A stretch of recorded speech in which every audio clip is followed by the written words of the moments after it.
Shalom Ouvracha, mes chers amis, Parashat Korach dans la Kabbalah. Il y a une question qui est très sympathique. Comment ça se fait que Korach, il s'est tellement entêté alors que tu as vu que mon cher Rabbeinu, eh bien, c'est lui le chef, c'est lui, celui qui a fait ouvert la mer, c'est lui qui est parti parler à Paro, c'est lui qui était là dans le désert, c'est lui qui était là en Égypte, c'est lui qui était un homme extraordinaire. Il faisait 5 mètres de haut avec un bâton magique, tout fait en saphir. Il a parlé avec Dieu. Tu dis, non, peut-être c'est pas lui.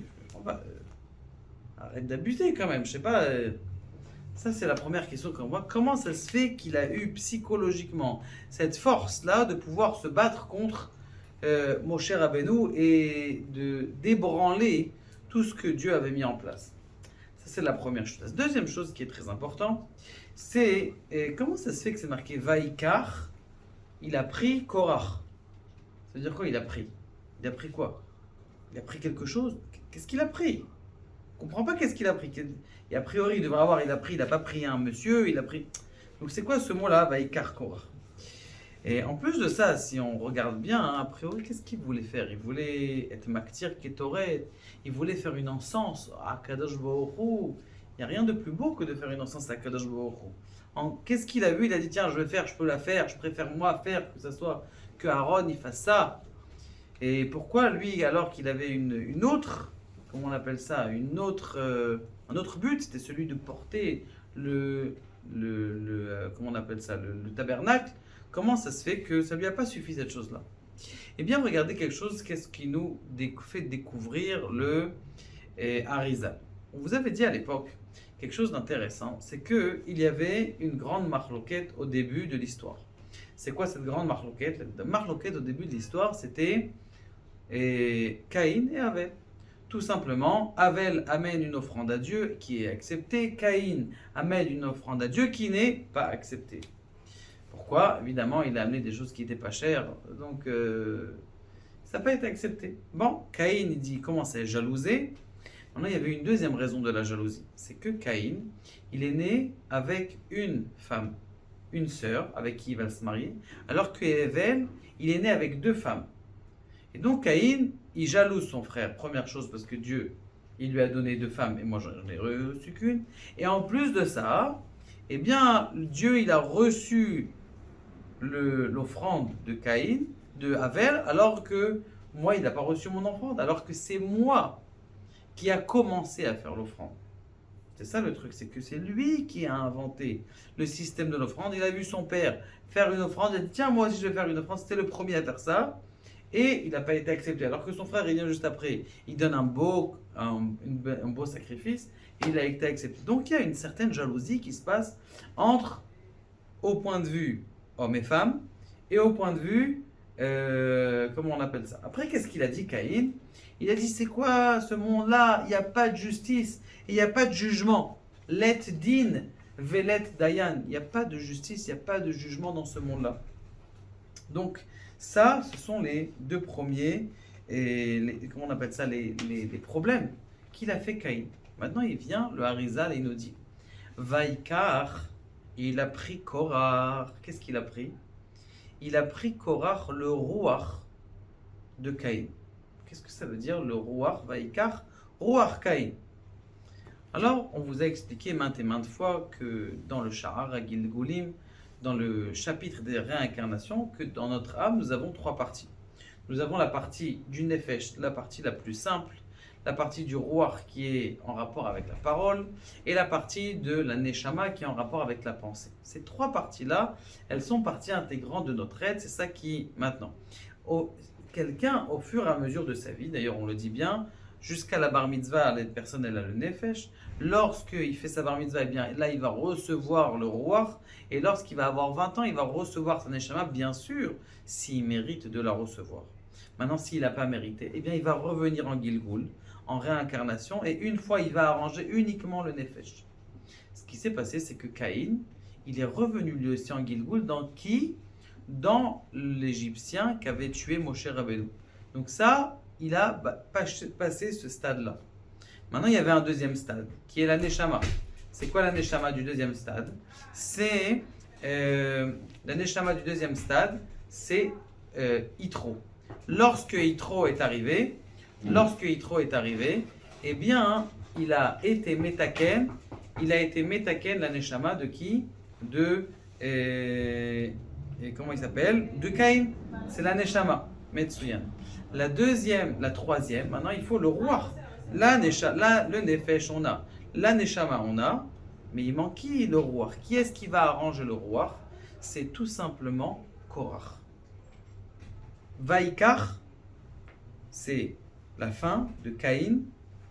Ra, un mekar, ra, mauvais, quelque chose de mauvais. C'est quoi la chose mauvaise qu'il a pris Caïn? Eh bien, c'est son roi. Maintenant, regardez tout ce qu'il a jalousé. Caïn, il revient en Gilgoul de Korach. Korach, il jalouse. La même faute qu'il avait fait dans son ancien Gilgoul, dans son ancienne réincarnation, il refait dans cette réincarnation. C'est quoi la faute qu'il a faite? La faute, c'est qu'il a jalousé. Il a jalousé sur deux choses, sur une femme. Qui est-ce qui a poussé Korach de toutes ses forces à aller contre Korach, à aller contre Moshe? C'est sa femme. Sa femme, elle est venue voir, elle dit, regarde, on est tout ce qui dit Moshe, tout le monde doit dire oui, c'est pas normal, Yalla, toi aussi t'es un grand sadique, comment ça se fait que tu t'es pas... Bon, il a dit quoi? Donc ça veut dire qu'il a été poussé par sa deuxième femme. Deuxième chose, la deuxième femme de Caïn dans l'époque d'avant. Maintenant, il y avait quelque chose d'autre. On a dit que on sait très bien que le Kohen, il s'appelle aussi le Bechor. Le Kohen s'appelle aussi quelqu'un qui est Bechor, c'est-à-dire l'aîné. Lui, il a jalousé parce que qu'est-ce qui est Evel? Ah, c'est un aîné. La même chose, il a jalousé à Aaron parce que lui, il a pris la place du grand. Parce qu'on sait très bien que le Kohen, c'est aussi, il est considéré comme l'aîné du Ham Israël. Regardez la même erreur qu'il a fait, il a même refait. Maintenant, ce qui s'est passé, c'est que comment est-ce qu'il a été maudit Caïn? Il a tué Avel, mais ce qui s'est passé, c'est que quand, eh bien, il l'a tué, il lui a fait des coups de couteau. Et il y a du sang qui a coulé par terre. Maintenant, quand son sang il a coulé par terre, malheureusement, la terre, elle ne savait pas quoi faire avec ça. Elle a dit, je ne reçois pas, j'absorbe pas. Et donc, ça a été une punition aussi pour la terre qu'elle n'a pas reçue, elle n'a pas accepté le sang. Maintenant, ce qu'il fait, c'est quoi la punition de Korach? Parce qu'il a fait une réclamation, il a fait une discorde dans le Ham Israël. Eh bien, tout simplement, cette discorde, elle a fait en sorte qu'il rentre dans la terre. De même que la terre, elle n'a pas reçu son tikkun, eh bien maintenant, la terre, oui, elle va les accepter. Elle va prendre tout Korach et toute son assemblée à l'intérieur de la terre. Maintenant, qu'est-ce qu'il aurait dû être en vérité dans la vie? Korach, normalement, pour réussir son tikkun, il aurait dû exprès se rabaisser à qui? À Aaron. Pourquoi c'est comme ça? Korach, en vérité, c'est le tikkun, ça devrait être comment on appelle ça? La réparation du monde entier. Pourquoi? Parce qu'on sait très bien que le deuxième jour, et ça c'est le Arizal aussi qui ramène un Zohar et qu'il faut bien le comprendre. Le Zohar, il dit comme ça, il dit que le deuxième jour, qu'est-ce qui a été créé? Réponse, rien du tout. Aucune création le deuxième jour. Il y a quoi eu? La séparation. Séparation, c'est la marloquette. Mais cette séparation était bien. Pourquoi? Pour faire en sorte que la rigueur, elle se rabaisse devant la miséricorde. On sait très bien que le Kohen, c'est celui qui est miséricorde. Le Lévi, c'est celui qui est rigueur. Il est rigueur maintenant. Quand le Lévi, c'est-à-dire Korach, lui aussi c'est un Lévi, il se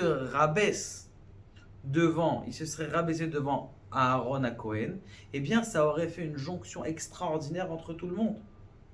Et là, ça aurait fait le tikkun de Korach. Mais il n'a pas eu la possibilité de le faire.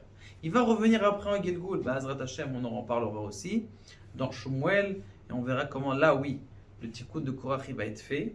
Mais en tout cas, c'est pour vous dire que les mêmes erreurs que quelqu'un il a fait à l'époque, il va les refaire. Et de là, le Harizal nous apprend quelque chose d'autre. Tu as des tentations. Ces tentations, sache qu'elles sont là depuis ton ancien Gilgoul. Et que si tu vois que tu as des tentations comme ça, eh bien, il faut se battre maintenant, prendre le taureau de cornes, à ses cornes, et se dire, je vais me battre maintenant contre cette tentation. Et là, maintenant, la boucle est bouclée. On a fini. On n'a pas fini en vérité, mais Korach, c'est lui qui est Neged, le Ruach de Caïn, c'est-à-dire le niveau de l'âme du milieu de Caïn. Yitro, contre le niveau élevé de Caïn. D'ailleurs, vous voyez que Yitro, c'est lui qui a arrangé la justice en Israël.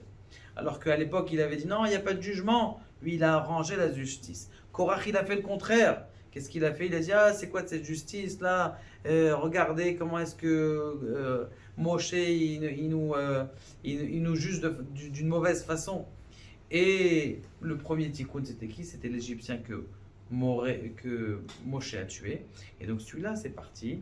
Et bien, il a été tué. Donc il nous reste encore Korach qu'on doit arranger. Mais c'est pour ça qu'il a eu la force de se battre contre Korach. Parce que Moshe, c'était Hevel. Hevel, c'était Moshe. Et Korach, c'était Caïn, c'était son frère. Donc maintenant, ils sont revenus pour essayer de refaire la réparation. Ils n'ont pas réussi. Prochain épisode. Que Kadosh Baruch Hu nous aide à comprendre quelles sont nos tentations et à se battre contre elles. Baruch Adonai Leolam, amen.